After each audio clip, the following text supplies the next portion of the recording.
Mesdames et messieurs, bonjour.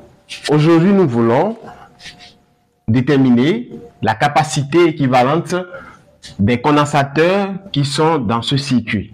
C'est un extrait des concours d'école d'ingénieurs d'Europe.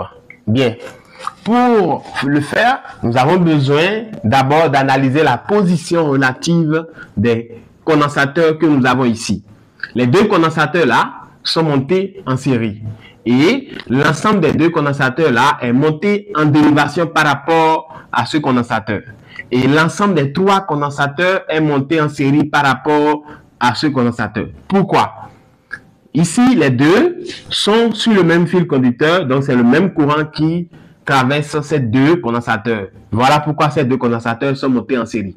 Ce condensateur-là est monté en dérivation par rapport à l'ensemble des deux parce que lorsque le courant passera par ici, une partie va passer par là et l'autre partie va passer par ceci.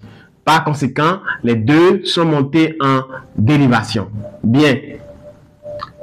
Lorsque le courant passe par là, ça se partage dans cette branche et cette branche. Donc, lorsque nous allons faire la somme des courants ici, ça va correspondre au courant qui passe par cette branche. Par conséquent, l'ensemble de ces trois condensateurs, l'association de ces trois condensateurs est montée en série par rapport à ce condensateur. Pour commencer, nous allons d'abord calculer la capacité équivalente de ces deux condensateurs. Bien, donc je vais nommer la capacité équivalente CE1. Bien, la capacité équivalente de ces deux condensateurs, nous allons nommer ça CE1. Et lorsque deux condensateurs sont montés en série, on applique l'inverse. Ça veut dire quoi?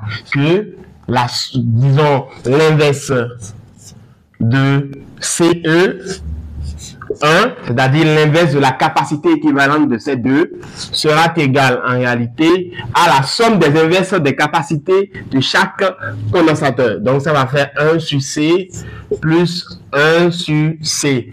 Alors, ici, nous avons le même dénominateur, donc ça va faire 1 plus 1, le tout sur C, ça fait 2 sur C. Donc, 1 sur C1, CE1 égale à 2 sur C. Donc, CE1 égale. Parce que ici, c'est l'inverse de CE1. Donc, nous allons inverser encore. Donc, ça va faire CE1 sur 1 qui fait encore CE1.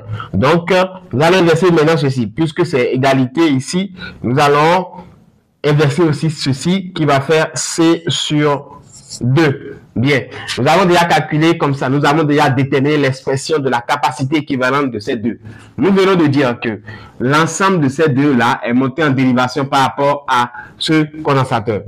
Bien, donc la capacité équivalente de l'association de ces trois, nous allons appeler ça maintenant CE2.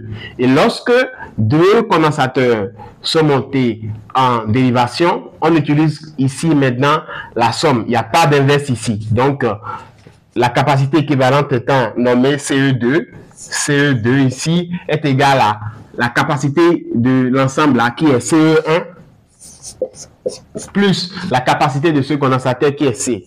Donc ça va faire ici C sur 2 plus C. Donc nous allons rendre ça au même dénominateur. Nous allons d'abord mettre C sur 2 ici plus 2C sur 2. Donc ici nous avons CE2 ici. Bien. Alors, ici, nous avons C sur 2, plus 2C sur 2. Donc, nous allons mettre tout au même dénominateur ici avec le dénominateur commun. Donc, ça va faire CE2 ici égale à C plus 2C sur 2. Donc, on a ici 3C sur 2. CE2 égale à 3C sur 2. Bien. Donc, nous avons dit tout à l'heure que l'association de ces trois-là est montée en série par rapport à ce condensateur. Donc, quand il s'agit de série, bien sûr, on aura les inverses. Donc, la capacité équivalente de tous les condensateurs qui sont là, on va nommer ça CE simplement. Donc, on aura 1 sur CE ici qui va faire ici l'inverse de la capacité équivalente de ces trois-là, qui est CE2, donc ça va faire 1 sur CE2, plus maintenant l'inverse de la capacité ici, qui va faire 1 sur C. Donc, à ce niveau, on aura maintenant l'inverse de ça. Donc 3C sur 2, l'inverse de 3C sur 2, c'est 2 sur 3C. Plus maintenant 1 sur C. Alors, ici, le dénominateur commun, ça sera 3C. Et puisque nous avons déjà C ici, il manque maintenant le 3. Donc, nous allons multiplier le haut par 3 et le bas aussi par 3. Donc, ça fait 2 sur 3C plus 1 fois 3 qui fait 3 sur 3C. Et là, nous allons maintenant écrire 2 plus 3 sur 3C. Alors, ici, ça fait maintenant 5 sur 3C. Alors, ça veut dire que 1 sur CE égale maintenant à 5 sur 3C. Donc, nous voulons maintenant CE ici. Donc, nous allons inverser. Donc, ça va faire CE sur 1 qui fait encore CE, qui serait égal maintenant à 3C sur 5. Parce que l'inverse de 5 sur 3C, ça fait 3C sur 5.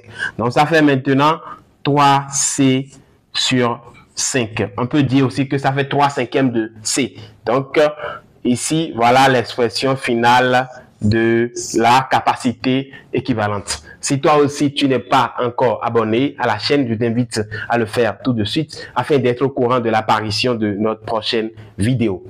Je t'invite aussi à mentionner dans les commentaires les sujets sur lesquels tu aimerais qu'on fasse les prochaines vidéos.